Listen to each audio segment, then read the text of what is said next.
동남아 지역으로 많은 무기 체계들이 수출이 실제 됐습니다. 그 나라들에서 갖는 평가는 첫 번째 샀을 때 굉장히 만족한다. 그런데 써보니까 더 진가가 더 발휘된다라는 거죠. 그게 이제 후속 군수전이라고 얘기를 하는데 또 한국이 잘하는 것들이 AS잖아요. 애프터 서비스잖아요. 요구하면 뭐 바로 달려가서 급한 대로 처리를 해주고 그러니까 야 한국 거는 사고 나서 살 때 만족하고 쓰면서 만족하고 이러니까 이런 입소문들이 더 이제 퍼져서 야 한국 거는 정말 신뢰할 수 있다 이런 평가를 받게 되는 거죠. 그래서 다른 뭐 러시아나 중국 거에 비해서 더 비교 우위를 갖게 되는 그런 상황입니다. 각 분야 전문가를 모시고 그분들의 인사이트를 들어보는 신과대화 시간입니다. 안녕하세요. 권순우 취재팀장입니다. 우리나라 K방산에 대한 이야기 참 많이 하고 있어요. 근데 저는 그 방위산업이라는 걸 보면서 참 아이러니하다는 생각이 들었습니다. 예전에 ESG를 얘기할 때 방위산업은 ESG 펀드가 투자를 못하는 그런 산업이었습니다. 그러다 러시아 우크라이나 전쟁이 터지면서 이게 방위산업이 오히려 우리 사회를 지켜주는 역할을 하는구나 라고 하면서 ESG의 영역으로 포함이 될 정도로 방위산업에 대한 인식은 많이 달라졌습니다. 근데 제가 예전에 취재할 때 방위산업은 이제 국방부 예산 정해지면은 뭐 증액되면은 그거 맞춰서 좀 하던 어쩌면 그 내수산업에 가까웠던 것 같은데 어느 순간 보니까 이 방위산업이 글로벌 산업이 돼 있다라는 느낌을 좀 많이 받았습니다. 그러면서 한편으로는 영화에서 보면은 뭐 군산 복합체 뭐 그래가지고 뭐 국가 간의 어떤 패권, 뒤에서의 로비, 알력 뭐 이런 것들에 대한 얘기도 나오면서 방사는 참 기대가 되면서도 뭔가 잘 알 수 없는 그런 산업이다라는 생각이 들어서 이 분야의 전문가를 모셨습니다. 고려대 경제기술안보연구원의 남명렬 K방산연구센터장님 모셨습니다. 안녕하십니까? 네, 반갑습니다. 안녕하세요. 센터장님 원래 군인이셨죠? 네, 그렇습니다. 군인은 언제까지 군인을 하셨었어요? 군인의 신분을 가지고 있었던 건 올해 3월 달까지였고요. 그럼에도 불구하고 방위사업청은 무기 체계를 다루는 곳이기 때문에 처음에 개청할 때는 군인이 50%, 공무원이 50% 그래서 50대 50의 비율로 군인이 근무를 했었습니다. 지금은 공무원이 한 70%, 군인이 30% 정도로 이렇게 7대 3의 비율로 군인의 숫자가 줄었기는 했지만 여전히 무기 체계를 다루는 곳이기 때문에 군인들이 근무를 하고 있습니다. 근데 말씀 중에 개청 얘기를 하셨는데 방위사업청 만드셨습니까? 만들었다고 얘기하기 어렵고요. 방위사업청 2006년도에 개청했습니다. 그래서 개청하기 전에 개청준비단이라는 조직이 있었고요. 저는 이제 개청준비단 조직에 포함돼서 이 업무를 시작했고 올해 3월 달에 퇴직하기 전까지 한 18년 정도의 경험을 가지고 있습니다. 와, 방위사업청을 만드실 때부터 계셨으면 진짜 우리나라 방위사업의 한 산 증인이라고 할 수 있을 것 같은데 그때 방위사업청을 만들었던 2006년과 비교를 해보시면은 그냥 아이스 브레이킹 차원에서 좀 예전에 우리나라 방위사업청은 제가 아까 말씀드렸던 거는 약간 좀 내수산업 같은 느낌이 있었는데 요즘은 좀 글로벌 사업 같다는 느낌이 좀 있거든요. 실제로 방위사업청 그 방위사업 관련한 부분들을 계속적으로 봐오셨을 때 그 최근 한 몇 년 동안의 그 방위산업의 변화가 실제로 좀 많이 있죠. 단적인 예로 들면 2006년도에 방산 수출이 2.5억 불, 그게 이제 한 10년 후에 한 20억 불에서 30억 불대로 올라갔고요.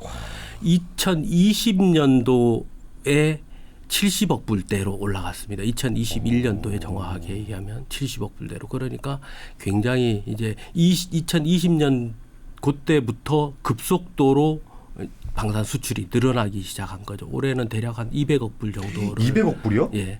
그러니까 2006년도에 비해서 대략 한 뭐 100배 이상 이렇게 성장하는 그런 결과를 이룬 거죠. 만약에 중소기업이 한 20년 만에 성장을 100배 했다 그러면 아마 주가는 굉장히 올라갔을 겁니다. 예.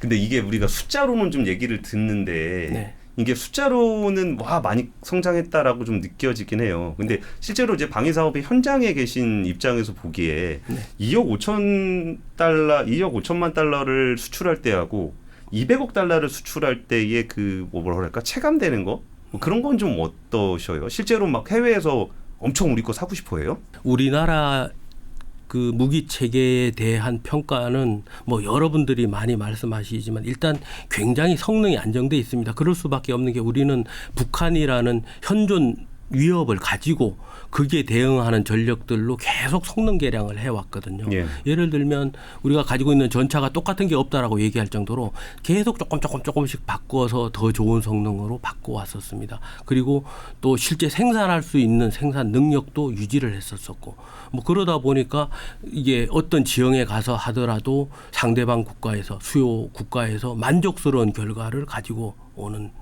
결과가 된 거죠. 근데 이 얘기를 들으면은 저는 좀 상상이 잘 안 되는 게 항상 우리가 생각했던 게 무기라 그러는 거는 뭔가 이렇게 강대국들이 되게 잘할 것 같고 네. 그래가지고 사실 뭐 미국의 럭히드 마틴이라든지 아니면 독일의 뭐 탱크 회사라든지 이런 데가 되게 잘할 것 같다는 생각이 들고 네.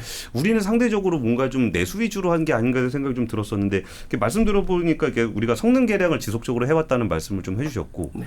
그리고 의외로 또 그 해외에 있는 그 예전에 잘 나가던 방산 회사들이 네. 그러니까 그렇게까지 이렇게 생산을 많이 하질 않다 보니까 이렇게 개량이라든지 이런 것들이 상대적으로 우리의 진가가 이제서야 드러난 거다 이런 평가에 대해서는 좀 실제로 그런가요? 대표적으로 미국 같은 경우에는 엄청난 그 금액을 투자해서 R&D를 하기 때문에 우리가 쉽게 이렇게 넘어가기 어려운 부분이 있습니다. 예. 이제 단지 그게 첨단 무기 쪽으로 조금 더 포커스가 돼 있을 뿐이고 미국은 우리 같은 경우에는 그 첨단 전력만으로 모든 걸 다 해나가기엔 이제 국방비가 너무 많이 들어가니까 첨단 전력과 약간 그 밑에 레벨의 무기까지 같이 조합해서 하이앤 로우 뭐 믹스 개념으로 이렇게 전력을 가거든요. 그러니까 그런 것들이 이제 유럽의 시장에서 통하기 시작한 것이죠.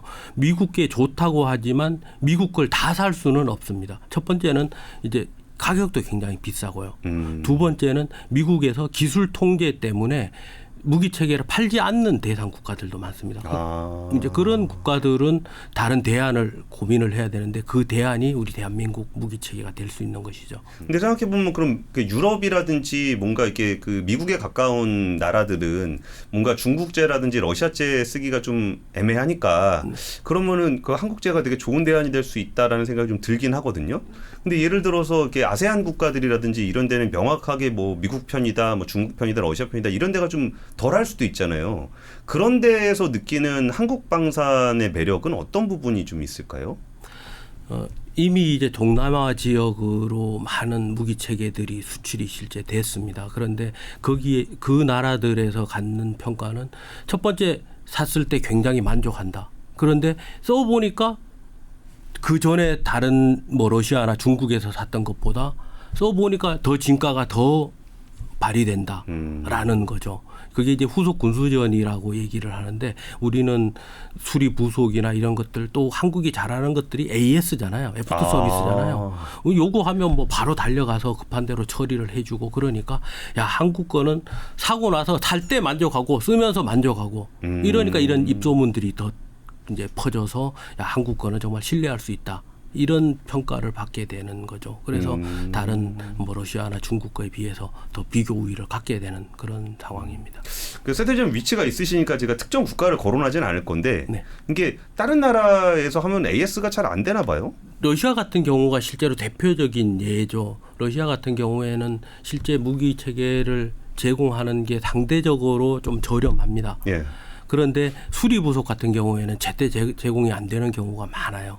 그래서 동남아의 뭐 많은 국가들이 그 국방부 내에서 러시아 걸 계속 도입을 해야 되느냐 이런 논쟁들이 벌어지고 있습니다. 왜냐하면 러시아 거 처음에 살 때는 저렴한 가격으로 도입을 했는데 이게 뭐 자기들이 처음에 도입할 때는 한 20년 또는 30년 사용하겠다라고 생각하고 도입했는데 수리 부속이 제대로 공급이 안 되고 정비가 안 되니까 그 계획이 절반으로 줄고 절반으로 준 상태에서 그게 고철의 역할밖에 못 하니까 야 이건 뭐 있으나 없으나 똑같은데 이건 뭐 안 된다 이런 이제 그 불만들이 제기가 되는 거죠. 그래서 한쪽에서는 야 그래도 싼 거니까 러시아 거 사자라고 얘기하는 쪽도 있고 아니다 이제는 안정되게 전력을 유지해야 되니까 서구 쪽으로 또는 한국 쪽으로 이렇게 바꿔야 된다 이런 그 다툼이라고 얘기하기는 뭐 적절하지 않을 수 있지만 그런 서로 이제 논의들이 진행이 되고 있는 거죠. 어쩌면은 이전에는 선택지에 한국 제품이 없었을 수도 있는데 네. 지금은 이제 선택지에 올라와 있다는 것만으로도 우리나라 방위산업 입장에서는 굉장히 달라진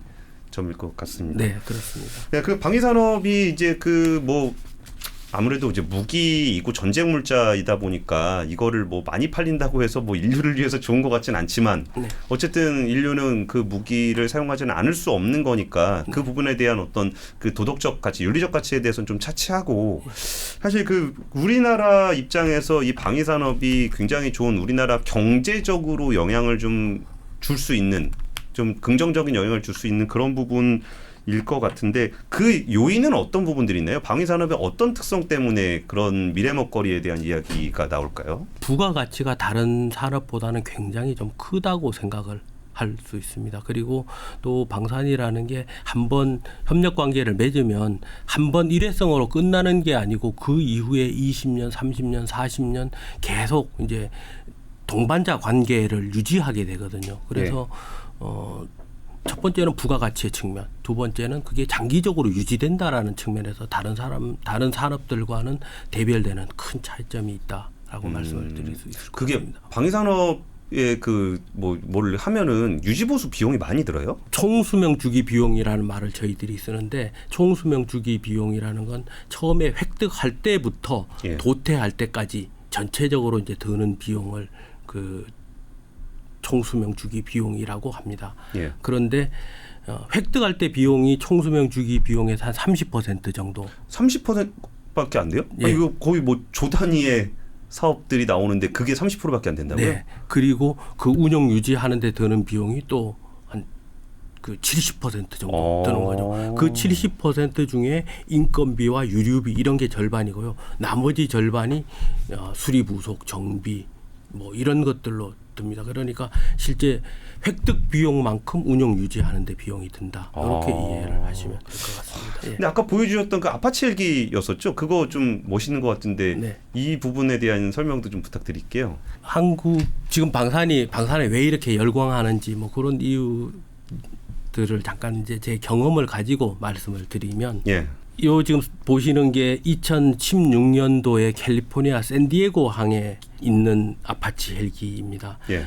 당시에 대한민국 육군은 대형 공격 헬기를 도입하는 사업을 했었는데 미국으로부터 이제 도입을 하는데 전체적인 수량이나 금액을 제가 정확하게 말씀드리는 건 뭐 적절하지 않아서 대략적으로 말씀드리면 40대 조금 못 되는 수량에 대략 한 2조 원 정도의 예산을 들여서 이 아파치 대형 공격 헬기를 도입을 했습니다. 그리고 이때가 이제 마지막 4대분을 한국으로 이제 선적하는 그런 현장이었는데 대충 한 2천억 원 정도 되겠네요. 네, 한 대 비용이 대략 한 500억 정도 된다고 보시면 비싸다. 되겠습니다. 그 물론 이제 이 500억 원이라는 게 기체만 아니고 기체 플러스 필요한 아까 얘기했던 수리 부속에 관련돼 있는 그런 부분도 같이 돼 있고 초기에 써야 될 탄약도 같이 다 포함이 돼 있는 세트인 거죠. 근데 예. 이제 대략적으로 나누면 한 대에 한 500억 정도 되는 그런 가격이라고 할 수 있겠습니다. 예. 한국에 옮기기 위해서 이제 배에 싣고 있는 모습이고 굉장히 큰 배였는데 이 아파치 헬기 단 4대만을 싣고 한국으로 들어오는 4대. 배였습니다. 예. 그 배가 그랜드 빅토리라는 파나마 선적의 배였는데 이 배에는 차량을 운송하는 화물선입니다. 대략 한 6,000대에서 8,000대 정도의 차량을 실을 수 있는 배였는데 예. 아파치 헬기 맞은편에 차량이 굉장히 많이 이제 하적이 돼 있었어요. 그 파나마 항마 그 배에서 내린 차. 그렇죠.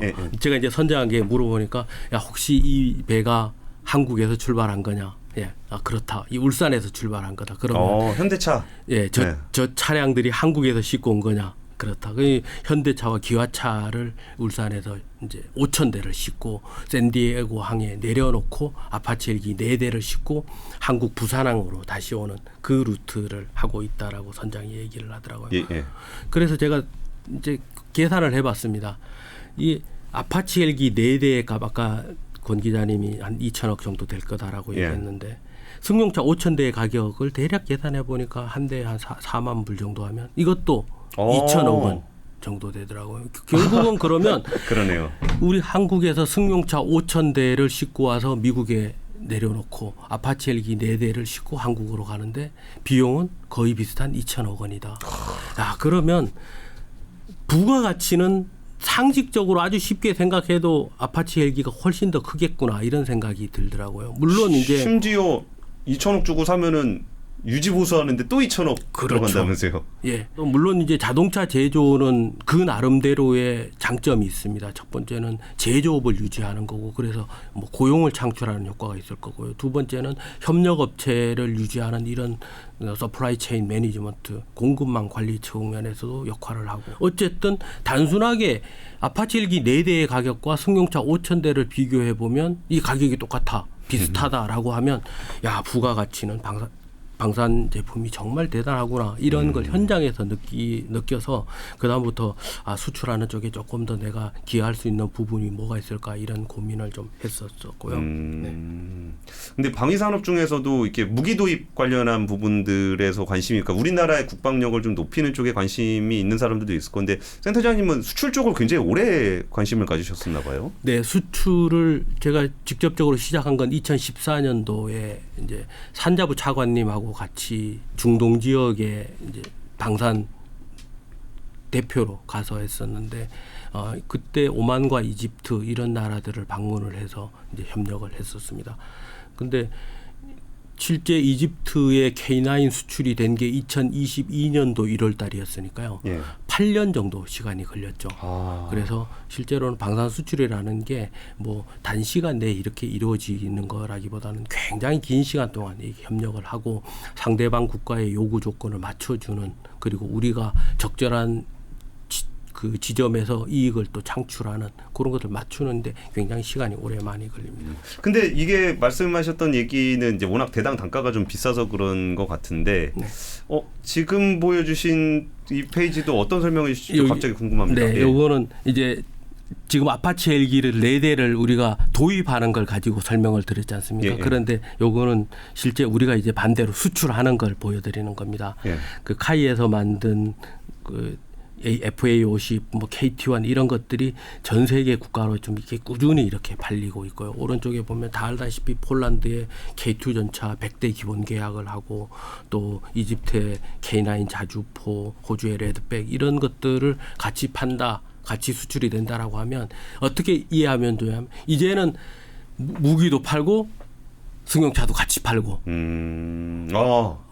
두 개가 같이 파는 그러니까 우리나라의 이제 부가가치 또는 그 생산 능력 이런 것들이 얼마나 더 나아지고 있는가를 볼 수 있는 그런 상황이라고. 근데 아까 전에 그 요구 조건을 얘기하시고서 8년 걸렸다 이런 얘기를 좀 하셨었는데 네. 그 제가 그냥 일반 시청자 관점에서 하나 여쭤보면은 네. 그러니까 이런 무기 도입 관련한 얘기가 나오면은 꼭 우리가 그 계약 조건이라는 거를 이렇게 깔끔하게 보질 못하잖아요. 그러면은 그러니까 이게 적절한 표현인지 모르겠는데 좀 마진이 좀 납니까? 이게 뭔가 이게 딴 거에 막 다른 협상들이 좀 있고 막 그래가지고 뭔가 이렇게 막 금융 지원도 한다 그러는 것 같고 그래서 남는 거 없다 이렇게 폄하하는 사람들도 좀 있잖아요. 네, 일단 금융 지원과 관련돼서 한번 제가 아주 쉽게 말씀을 드리면 우리가 집을 살 때 뭐 집이 한 20억짜리 아파트라고 하면 20억을 현금을 다 내고 사는 사람은 거의 없을 없죠. 겁니다. 네. 대부분 이제 은행에서 대출을 받아서 받고 나머지 이제 자기가 가지고 있는 자금을 같이 해서 사거든요. 그게 이제 20억짜리 집을 사는 것도 그런데 여기 뭐 2조짜리 무기 체계를 도입한다. 그러면 2조 원을 현금으로 이렇게 바로 내고 살 수 있는 국가는 없습니다. 그렇게 하지도 않고요. 예.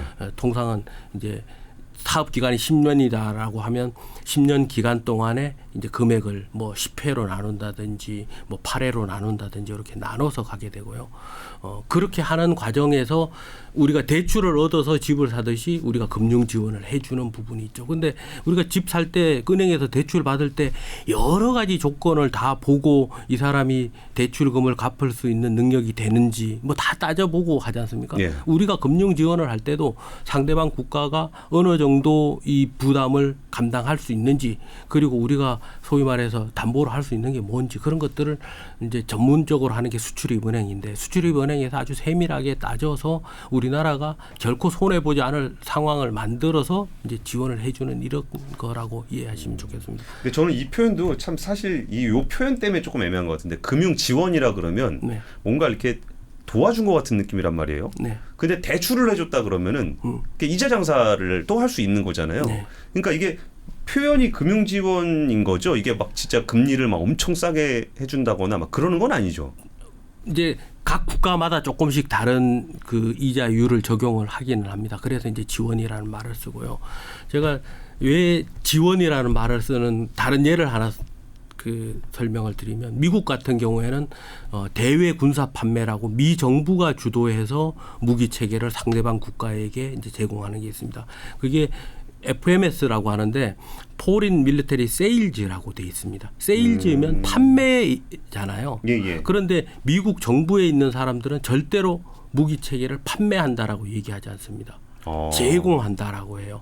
우리 협력하는 국가, 뭐 우방국 또는 그 동맹국의 국방력을 강화하기 위해서 우리가 이런 무기 체계를 제공한다라고 하지. 포린 밀리터리 세일즈에 세일즈라는 단어가 들어 있음에도 불구하고 절대 판매라고 하지 않는다라고 하는 것하고 비슷하게 이해하시면 좋을 것 같습니다. 약간 국제관행적인 표현이군요. 예, 그렇죠. 내가 여기서 뭐 대출해줘 갖고 이자 장사하겠습니다 이렇게 표현은 안 하니까. 네. 그 이제 상대방 국가와 뭐 전략적 동반자 관계 이런 관계를 유지하는 그런 장에서 선의의 이제 좋은 용어를 사용한다라고 이해하시면 좋을 것 같습니다. 다음 페이지 보니까 뭔가 부가효과 관련한 얘기인 것 같은데 방산 수출이 아까 말씀드렸듯이 처음에 무기체계 값도 비싸기는 하지만 사람들이 그 방산 수출에 대해서 효과를 더 좋게 인식하는 게 실제로는 획득한 비용만큼 후속 군수 지원에서 수출이 같이 이루어지기 때문에 그렇습니다. 예.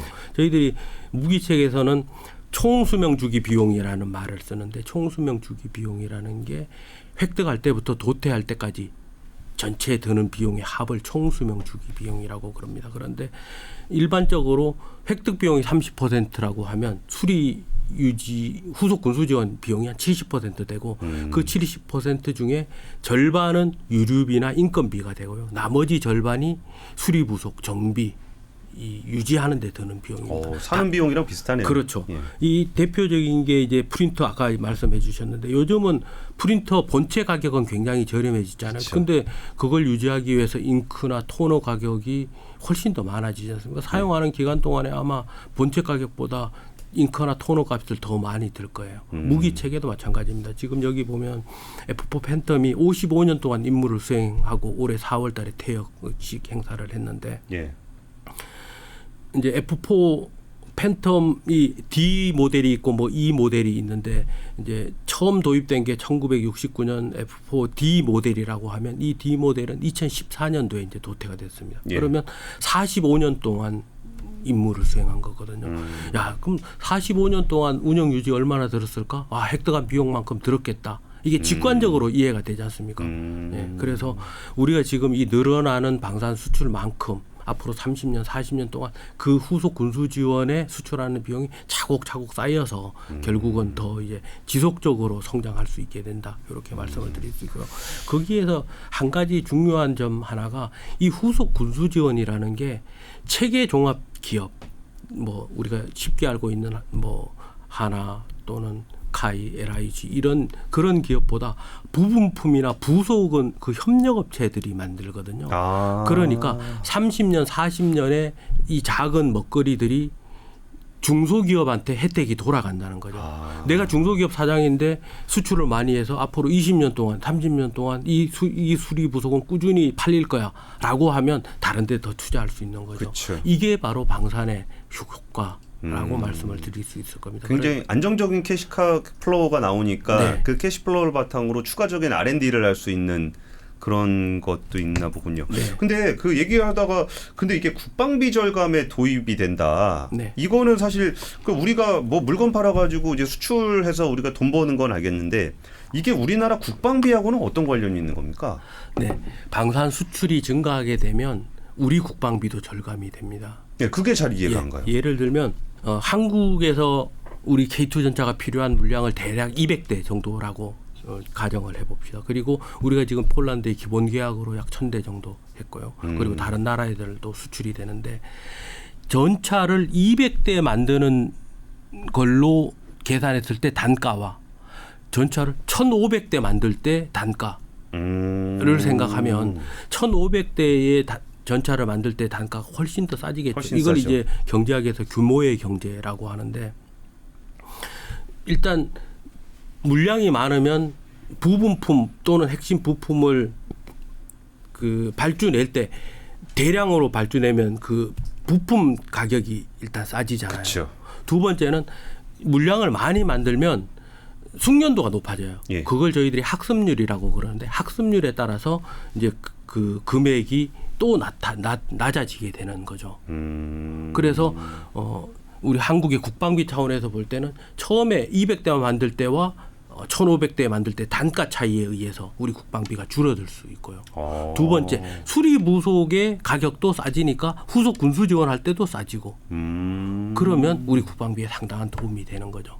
와, 근데 이렇게 말씀 들어보니까 그러면은 한번 들어가기 시작하면은 생산량은 점점점 늘어나게 될 거고, 네. 그럼 생산량이 늘어남으로써 원가가 좀 내려가는 측면이 있으니까 그 다음 계약할 때는 좀 더 그 가격의 여유를 가지고 협상을 할 수 있으니까 그게 계속적으로 경쟁력이 누적이 되겠네요. 그렇죠. 요 밑에 F-35 예를 들면 F-35 같은 경우 2007년도에 처음 생산이 됐는데 그때 가격은 2억 2천만 불, 우리나라 돈으로 하면 그때 한 2,700억 원 정도 됩니다. 물론 이건 이제 한 대. 예, 와. 연구 개발 비용이 같이 포함되어 있기 때문에 초기의 단가는 굉장히 비쌌었죠. 그런데 그게 한 13년 지나서 계속 생산해 나가면서 로트 14 정도 됐을 때 7,800만 불, 우리 돈으로 약 한 880억 원 정도로 이렇게까지 많이 거의 3분의 1 네, 이하로 떨어졌네요. 줄어듭니다. 물론 이제 이게 미 국방부에서 굉장히 노력한 부분도 있죠. 그렇지만 대량 생산해 나가고 숙련도가 높아지고 그러면서 가격이 이제 계속 낮아지는 효과가 있습니다. 그런데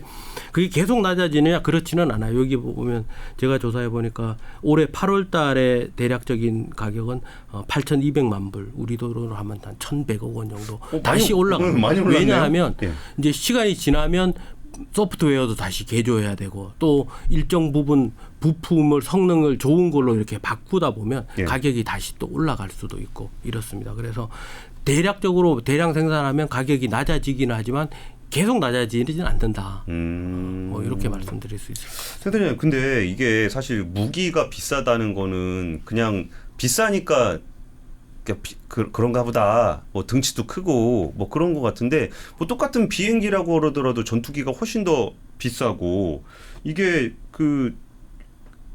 왜 그렇게 비싼 겁니까? 이게 뭐 딱 봐도 비싸 보이긴 해요. 네. 근데 그렇게까지 비쌀 문제인가 싶은 생각도 좀 드는데 왜 이렇게 비싸요? 첫 번째는 제가 여기 지금 그 어떤 체계 개발하는 사업의 일정표를 하나 가지고 왔는데 이게 2015년도에 계약이 되고 2016년도부터 이제 개발을 시작해서 26년도까지 사업이 진행됩니다. 근데 여기 보시다시피 시제품을 제작하는 데까지가 대략 뭐 이 그림으로 보면 절반 정도 되고 그다음 지상 시험과 비행 시험이 한 절반 정도 되죠. 실제는 조금 더 시제 기간이 몇 개월 더 길 수는 있는데 이처럼 무기 체계는 시험 평가하는 기간이 굉장히 오래 걸립니다. 저희들이 뭐 4계절 시험 평가 또는 뭐 3계절 시험 평가라고 하기도 하고 그 시험 평가를 한 번 하는 게 아니고 항공기 같은 경우에는 굉장히 오랜 기간 동안 여러 대를 가지고 하거든요. 그러니까 다른 어떤 제품에 비해서 시험 평가하는 비용이 많이 듭니다. 그래서 일단 비쌀 수 있고요. 또 다른 예는 이게 연구 개발을 하다 보면 여러 가지 시도를 하게 됩니다. 이게 지금 그림이 B-36 피스메이커라는 전략 폭격기인데 이게 무서운 비행기죠. 굉장히 큰 비행기거든요. 그러니까 이게 너무 크다 보니까 자체 방어 능력이 낮습니다. 그래서 지금 밑에 XF-85 고블린이라는 아주 작은 방어용 호위 전투기를 달고 다니는 네, 그런 것도 한번 연구 개발을 해봤습니다. 그러니까 항공모함이 있으면 항공모함이 등치가 너무 커서 공격당할 수 있으니까 옆에 구축함들이 방어를 해주는 것처럼 B-36이 갈 때 공격당할 위험이 있으니까 고블린이 옆에서 방어를 해준다는 거죠. 예, 뭐 다른 전투기들도 가지만 일단 자체 방어를 위해서 이렇게 달고 다니는 비행기를 한번 만들어 보자. 뭐 그런 개념에 의해서 실제 48년도에 시험 비행을 몇 번 하고 49년도에 은퇴하기는 했지만 어쨌든 이런 것도 연구 개발을 해서 해보거든요. 그러니까 이런 비용들이 직접적으로 그 무기 체계 비용에 들어가지는 않지만 간접적으로 다 들어간다고 볼 수 있죠. 그래서 실제로는 무기 체계가 시험 평가도 많이 하고 이런 연구 개발도 많이 해보기 때문에 비용이 훨씬 더 비싸다 이렇게 말씀을 드릴 수가 있을 것 같습니다. 그렇겠네요. 아까 말씀해 주셨을 때 규모의 경제에 대한 얘기를 해주셨는데 네. 규모의 경제가 나오기에 방위산업의 어떤 수요처는 국가들이다 보니까 네. 이게 자동차처럼 뭐 수만 대 수십만 대 만들 수 있는 건 아니니까 그렇죠. 대당 단가는 좀 비쌀 것 같긴 합니다. 그럼에도 불구하고 이게 좀 많이 팔리게 되면은 확실히 규모의 경제는 학습 효과는 분명하게 있다. 네. 그리고 또 이제 한국 제품들이 그럼 지금 많이 나가고 있다라는 거는 이제 규모의 경제에 의해서 가격 경쟁력이 좀 더 생길 것 같기도 하고. 근데 실제로 가보시면은 막 언론에 그런 얘기 나오잖아요. 뭐 한국의 제조 역량, 뭐 납기 준수, 우리나라가 꼭 납기 준수 얘기는 참 많이 하는 것 같은데 그런 것들이 실제로 이제 계약을 할 때 영향을 미치나요? 상당히 영향을 미치고 그게 결정적인 변수가 되는 경우도 있습니다. 실제 방산 계약은 끝날 때까지 끝난 게 아니다 이런 얘기들을 하는데 이제 예를 들면 2022년도 2월 달에 폴란드가 이게 러우 전쟁 시작되기 전이었는데요. 폴란드가 이제 자체 국방력을 키우기 위해서 전차를 도입하는 사업을 했었습니다. 우리 한국도 굉장한 관심을 가지고 폴란드 쪽에 자료도 제공하고 협력 의사도 많이 타진하고 있는데 2월 중순에 미국의 오스틴 국방장관하고 그 폴란드 국방장관이 만나서 미국에서 250대의 전차를 폴란드에 제공하기로 했다. 250대. 예. 그렇게 발표를 했습니다. 그래서 우리는 폴란드 수출권은 어렵겠구나라고 했는데 이제 일주일 후에 러우 전쟁이 난 거예요. 그리고 우리 방위사업청 차원에서 주목을 한 건 미국이 폴란드에 250대의 전차를 제공하기로 했다라고 하는 거 그 다음 문장이었습니다. 여기에 보면 언제 납품할지 이거는 협상 중에 있다라는 문장이었죠. 실제 미국은 당시 이제 22년도 1월 달에 호주에도 전차를 제공하기로 했어요. 약 120대 정도 되는 전차를. 물론 그게 다 그 M1A2 전차는 아니고 그게 뭐 군안 전차도 포함되어 있고 장애물 개척 차량도 포함되어 있고 그랬지만 어쨌든 호주에도 대략 120대 정도의 전차를 제공하기로 했고 또 2월 달에 폴란드에 250대 전차를 제공한다라고 이렇게 했습니다. 근데 제공 시점은 협상 중에 있다라고 했을 때 지금은 이제 국방부 자원관리실장님을 하고 계셨고 그 당시에 방위사업청의 기반전력사업본부장을 하고 계신 분이 이 전력화 시기라는 것들에 우리는 관심을 좀 가지고 우리가 폴란드에 제시해야 될 대안이 있을 것 같다라고 얘기를 하시더라고요. 결국은 이제 미국과 그렇게 발표가 난 일주일 이후에 러우 전쟁이 발발하면서 폴란드에 있는 전차를 우크라이나로 전환하고 폴란드의 입장에서는 전차 전력이 실제로는 거의 공백이 된 거죠. 이런 상황이 됐습니다. 그러니까 폴란드에서는 미국이 제공해 주겠다고 약속한 것은 감사하나 그게 언제 들어올지 모르니 우리 한국이 대안을 낸 건 야 너희들이 그렇게 급하면 우리가 한국 군에 제공하기로 했던 걸 조금 조정을 해서라도 너희한테 먼저 좀 제공을 해줄 의향이 있다. 너희들의 안보 공백을 우리가 조금 줄여주는 리스크를 줄여주는 그런 역할을 해주겠다라고 해서 하면서 이제 그때 갭 필러라는 그 공백을 줄여줄 수 있는 대안을 제시를 한 거죠. 갭 필러, 갭을 메워준다. 그렇죠. 네. 그래서 이제 그런 제안을 하고 이제 폴란드 측에서 야 그럼 정말 한국 거 좀 우리 현장에서 한번 보고 싶다. 그래서 우리 전차 실제 전력을 우리나라에 와서 보고 또 우리가 또 추가적으로 가서 설명하고 뭐 그런 과정을 통해서 그 22년도 8월 달에 1000대의 기본 계약을 하게 된 거죠.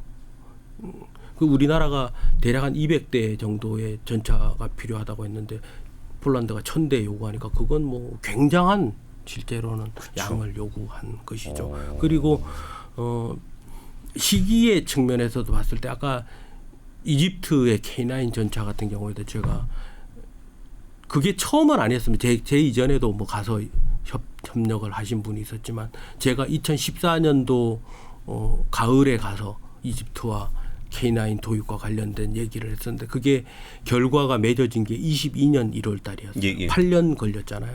근데 폴란드의 1000대는 22년 2월 달에 해서 22년 8월 달에 6개월 만에 이렇게 정말 뭐 200대도 아니고 1000대의 기본 계약을 그리고 이제 그걸 이제 나눠서 또 세부 계약을 하기는 해야 되는 상황이긴 하지만 어쨌든 큰 틀에서 이렇게 합의를 한 거는 굉장한 성과라고 볼 수가 있는 거죠. 그 폴란드 전차에 이런 사연이 있는지 저는 처음 알았네요. 예. 와, 근데 저렇게 되면은 미국에서 뭘 안 해요? 미국도 폴란드를 그 지켜줘야 되는 그런 역할을 일부는 해야 되죠. 왜냐하면 폴란드가 무너지면 또 러시아는 더 영역을 확장할 수 있는 거고 그쵸. 미국은 폴란드를 지켜주겠다는 의지를 표명해야 되거든요. 근데 당장 폴란드에 제공해 줄 수 있는 전차가 없으니까 그 공백을 채워줄 수 있는 뭔가가 필요한 겁니다. 네, 그래서 우리가 대안을 제시했던 거고 뭐 미국의 입장에서는 폴란드를 방어하는 게 나토 쪽을 다 방어하는 그 첨단이 되는 거니까 미국의 입장에서도 필요한 것이죠. 야, 이게 사실 자동차로 따지면은 자동차 만드는데 시간 좀 걸리니까라고 하고 있으니까 쓱 들어가서 사장님 저희는 바로 드릴 수 있습니다. 그러면은 그 예약 걸어놨던 쪽에서는 좀 기분이 나쁠 수도 있을 것 같은데 여기는 방위산업의 또 특징도 있네요. 평화유지라는 중요한 업무가 있으니까 지금 당장 자기들이 만들 수 없을 때는 한국 제품 들어가는 부분들은 당연히 양해를 해줘야 되는 그런 상황이 아닌가 싶습니다. 그런데요. 저는 좀 드는 생각이 그러니까 지금 이런 상황들 때문에 K 방산이 잘 된다라는 거는 좀 그 이해가 가요. 뭔가 무기를 우리는 계속적으로 만들어 왔었던 나라고 지금 전 세계적으로 갑자기 그 전쟁들이 발생을 하면서 즉각적인 공급을 해야 되는데 보니까 정말 이게 그 제조업 기반이 잘 돼 있는 나라가 한국이었다. 이거는 저한테는 제가 보기에는 방산에는 굉장히 좋은 기회 요인 이 된 것 같아요. 네.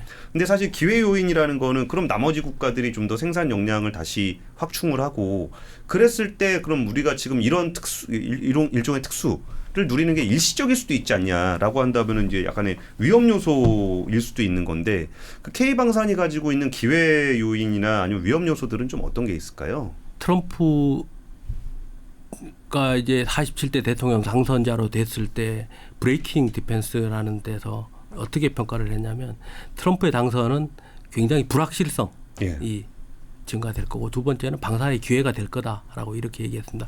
우리 한국의 방산의 입장에서도 보면 트럼프 대통령이 되면 기회도 있을 수 있고 위협 요인도 될 수 있다. 이렇게 말씀을 좀 드릴 수 있을 것 같아요. 먼저 이제 트럼프 대통령이 그 추구하는 외교 정책, 안보 정책 이런 것들 보면 뭐 당연히 미국 우선주의를 할 거고요. 그러면서 미국의 이제 군사적이거나 경제적 자원의 해외 투입 이런 것은 줄어들 겁니다. 뭐 당연히 러우 전쟁 조기 종전하게 될 것이고요. 두 번째는 이제 동맹국과 안보 협력하기보다는 미국의 자국 중심의 방위 사업을 좀 더 키우려고 하는 그런 걸 강조하게 될 겁니다. 이랬을 때 우리는 미국의 방산 시장으로 들어가는데 조금 더 어려움이 생길 수 있겠다 이런 생각이 들고요.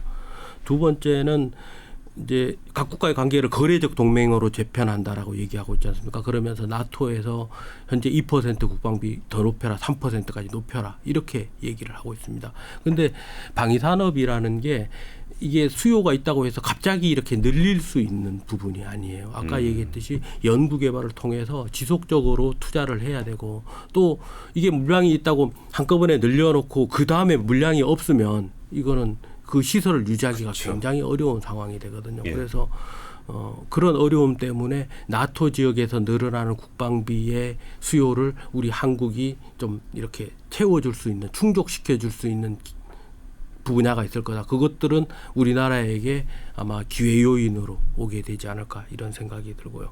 또 미국 같은 경우에는 이게 대표적인 이제 어려움이 될 수 있을 텐데 트럼프 대통령 같은 경우에는 방산 수출하고 인권 문제하고 이런 것들을 완전히 별개로 합니다. 지금 바이든 행정부에서는 인권 문제를 가지고 방산 수출을 이렇게 통제하는 그런 경향이 많이 보이거든요. 예. 그런데 트럼프 대통령은 인권은 인권이고 방산 수출해서 우리가 일자리를 확보하고 국익을 창출하고 돈을 벌어오는 건 그건 다른 문제다. 뭐 그런 입장이기 때문에 실제로는 이제 그 인권 문제 때문에 수출을 조금 통제했던 그런 나라에서의 한국과 일정 부분 미국과 겹치는 부분이 있을 수 있다. 이렇게 말씀을 드릴 수 있을 것 같습니다. 그러니까 미국은 진출하지 않았던 그런 국가들의 한국은 좀 거래를 하고 있었는데 예. 그 시장에 미국이 들어오게 되면 약간 좀 경합이 될 수 있다 이런 예. 말씀. 이제 그 전에는 뭐 미국이 들어가고 있었는데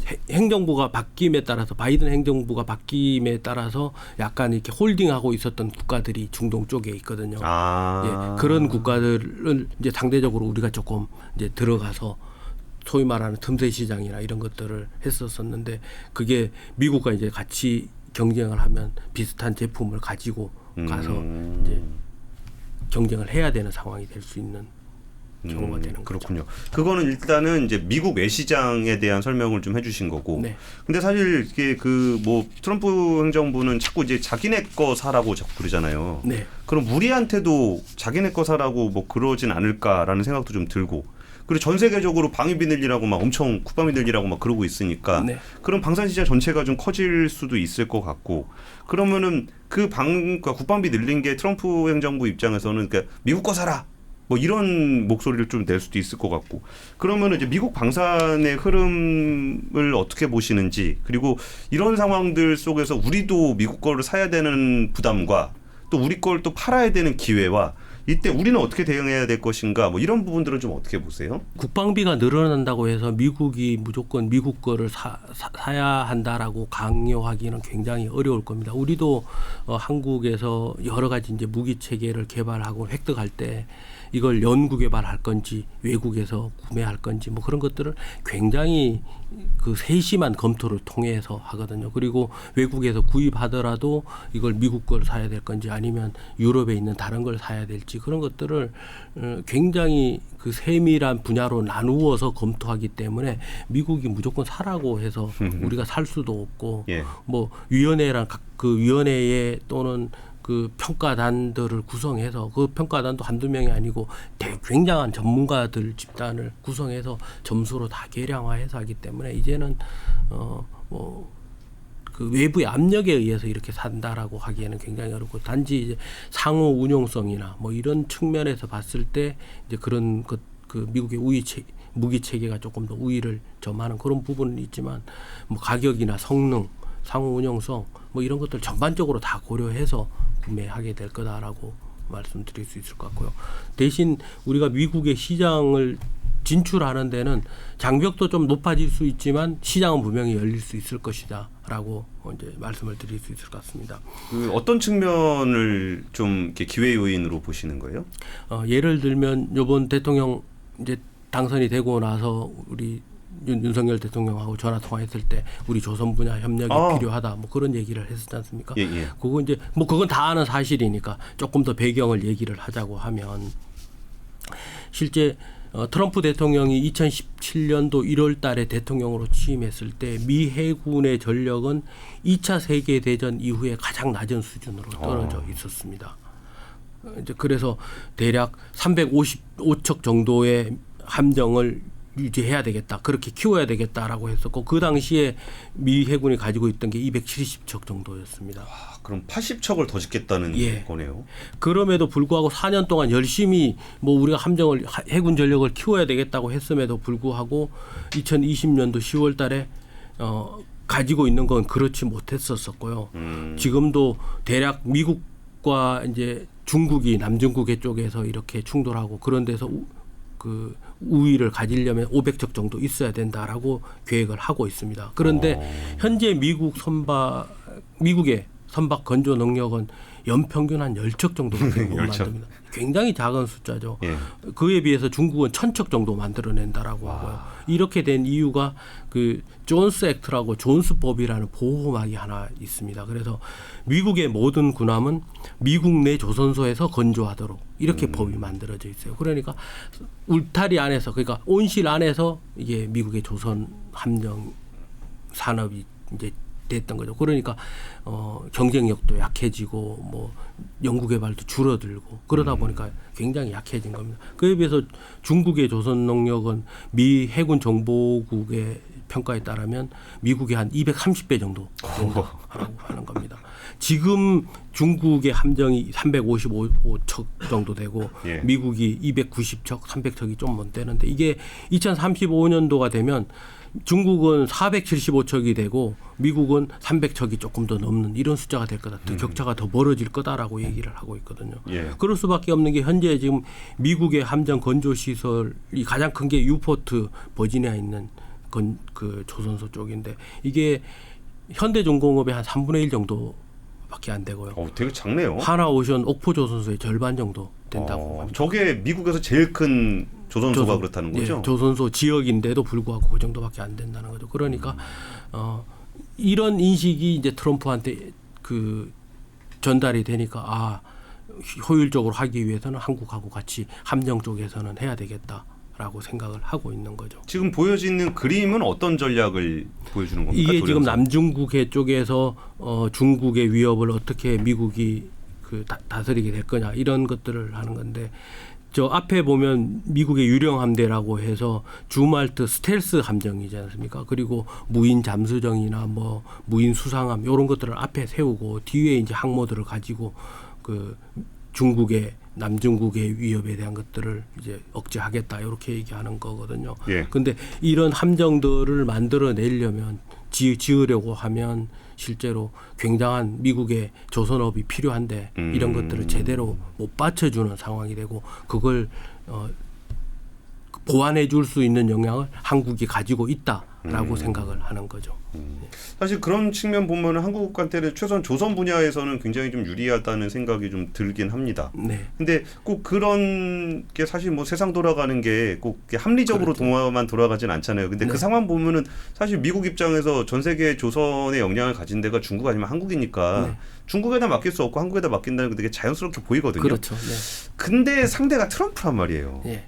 이제 트럼프가 추구하는 바가 효율성이라는 분야가 있습니다. 그래서 일론 머스크를 정부 효율성 부장으로 이제 임명을 했는데 여기 지금 그 여성분 한 분 사진을 제가 준비를 했는데 이분이 엘렌 로드 획득 차관이었습니다. 트럼프 1기 때 획득 차관이었는데 이분은 텍스트론이라는 방산회사의 CEO도 한 5년 정도 하시고 그랬던 분이죠. 이분이 오면서 우리 미국 국방 분야의 효율성을 증가시켜야 된다라고 얘기를 했었습니다. 실제 그때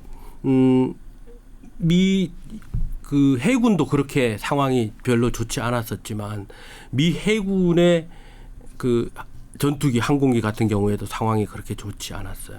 여기 지금 F-18 호넷 그 전투기인데 2017년도 초에 이 가동률 자체가 대략 50% 이하였습니다. 조금 더 정확하게 얘기한 그런 기사들을 보면 35%까지 떨어졌다고 그래요. 근데 우리가 상식적으로 생각했을 때 항공모함의 항모 전투기가 가동률이 35%다. 이게 한국에서 일어났으면 아마 뭐 그게 관련돼 있는 라인들은 다 그냥 잘리거나 감옥 가거나 그랬을 텐데 하여간 미국은 그런 상황이 됐습니다. 근데 그걸 다시 80%로 한 2년 반 만에 올린 분이 이 엘렌 로드 획득 차관이에요. 그래서 이 효율적으로 정비하고 다시 가동률을 올리고 이런 데는 굉장히 큰 그 기여를 하신 분이고 트럼프 정부의 기조도 이익도 이렇게 효율적으로 올리는 거에 대해서는 변함없이 그대로 갈 거다라고 생각을 하는 거죠. 이 얘기 자체를 잘 몰랐었는데 그 방산 FTA라는 게 있었어요? 네, 이제 국방 상호 조달 협정이라고 그 RDP MOU라고 이렇게 얘기를 하거든요. 우리 한국도 트럼프 정부 하에서 뭐 IT 분야나 조선이나 항공이나 이런 협력할 분야가 훨씬 더 앞으로 늘어날 거라고 생각하기 때문에 RDP MOU가 약이냐 독이냐라고 보면 쓴 약이다라고 저는 말씀을 드리고 싶어요. 쓴 약이 몸에 좋다고 그 얘기를 하듯이 우리가 이제 리스크가 전혀 없는 건 아니죠. 미국 제품이 한국에 들어올 때 한국 시장이 개방될 요소도 있지만 우리가 미국으로 나가는 효과가 훨씬 더 크기 때문에 우리한테 약이 될 거다 이렇게 생각을 하는 겁니다. 알겠습니다. 사실 분위기는 참 좋은 것 같아요. 방위 산업이 우리나라 산업의 주요 그 산업군 중에 하나로 자리매김하는데 의외로 시간도 굉장히 좀 짧았던 것 같아요. 뭐 한 2, 3년 동안 이렇게 된 것 같은데 이게 이제 일시적인 붐이 아니라 지속 가능한 어떤 산업군으로 자리를 매김하려면은 어떤 요인들을 조금 신경 쓰면 좋을까요? 실제로는 이제 체계 기업들, 체계 종합 기업들은 약간 뭐 이제 우위들을 가지고 있지만 아직도 그 협력 업체로 돼 있는 중견기업들, 중소기업들은 경쟁력을 좀 더 키워야 되는 상황이거든요. 그래서 절충교육이라는 그 디딤돌을 가지고 절충교육이 뭐예요? 어떤 우리가 무기 체계를 사면 거기에 반대돼서 다른 나라 무기 체계를 뭐 사주거나 아니면 기술을 이전해주거나 현지에서 생산하게 해주나 이런 반대 급부를 얘기하는 겁니다. 그러니까 우리가 F-16을 도입할 때 T-50의 제조 기술을 같이 기술 이전을 받았죠. 요런 게 이제 절충교육의 예라고 들 수 있습니다. 근데 이제 지금은 기술 이전 받는 게 어려우니까 우리가 외국에 이제 미국 같은 데 뭐 사오면 우리나라 부품을 이제 미국에 수출하는 그런 쪽으로 이제 진행이 되죠. 그래서 그런 시장이 중견기업이나 중소기업한테는 좀 도움이 될 수 있는 상황입니다. 그래서 경쟁력만 가지고 있고 기술력과 가격 경쟁력이 있으면 그 절충 교육을 통해서 외국 시장에 좀 들어갈 수 있는 부분이 있거든요. 지금 방위사업청에서 이런 절충 교육을 확대하고 알리기 위해서 많은 노력을 하고 있는데 제가 이제 나와서 보니까 그래도 아직까지 조금 더 이런 것들을 홍보하고 어떻게 체계적으로 접근하게 할지 뭐 그런 도움은 필요할 것 같고요. 근데 여기 써주신 것 중에 기술 이전에 대한 불편한 진실이라는 키워드를 써주셨는데 이건 어떤 내용입니까? 우리가 일반적으로 기술 이전을 하면 야, 그 기술 이전 해주면 안 되는 거 아니야? 뭐 이런 생각을 많이 하죠. 그렇죠. 우리 기술을 그냥 주는 것 같으니까. 네. 예. 그런데 실제로는 기술 이전을 그 전혀 안 해주면 지속적인 관계가 협력이 안 됩니다. 유지가 안 됩니다. 그래서 어느 정도 수준의 기술을 지속적으로 이전해 주는 게 필요한 거예요. 왜 그래요? 왜냐하면 우리 쉽게 예를 들면 아까 제가 F-16 도입할 때 T-50 만드는 기술을 그 도입해 같이 기술 이전을 받았다고 그랬지 않습니까? 예. 그래서 우리가 지금 FA-50이나 더 나가서 KF-21을 만들지만 아직도 F-35를 도입하고 있는 거죠. 1차 40대로 도입했고 뭐 2차도 지금 더 도입하고 하는데 우리가 그 기술 이전을 안 받으면 이제 그 다음 거는 다른 나라로 눈을 돌리게 될 수도 있는 거예요.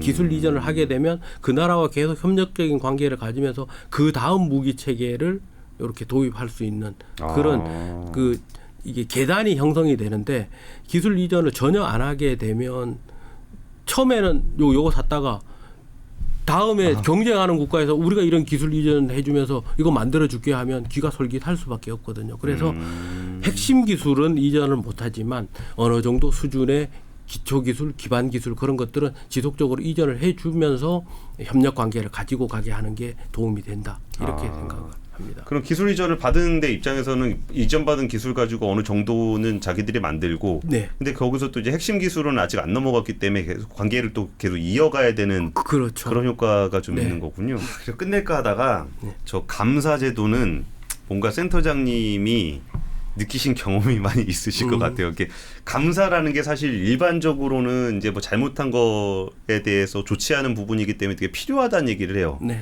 근데 실제 경험하신 분들은 이제 감사제도로 인한 부작용들을 우려를 많이 하시거든요. 근데 이거는 진짜 어지간히 경험 없으시면 얘기 잘 안 하시는데 굳이 써놓으신 거 보니까 하실 얘기가 좀 있으신 것 같아요. 이제 지속적으로 우리가 방산을 발전시키고 지금까지는 그 패스트 팔로워 이 추격자였다고 하면 지금은 우리도 약간 어느 분야에서는 포스트 무버가 되는 부분이 있거든요. 그러니까 없던 무기 체계를 만들어가는 부분이 있다는 거죠.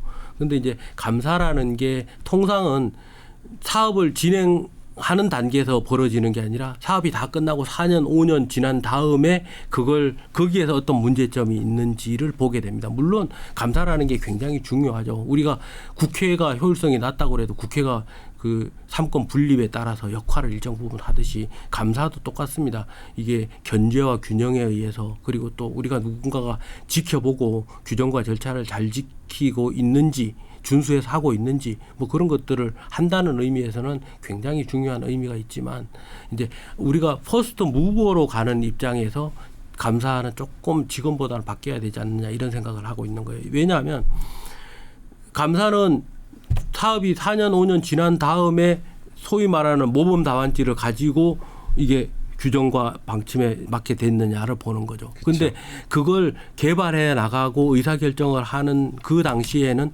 제한된 시간과 제한된 정보 모든 걸 다 알고 여기 신과 대화라고 제가 신과 대화하면서 이걸 어떻게 할까요 해서 답을 받으면 뭐 감사에 전혀 문제가 없겠죠. 그런데 신과 대화를 못 하잖아요. 그렇죠.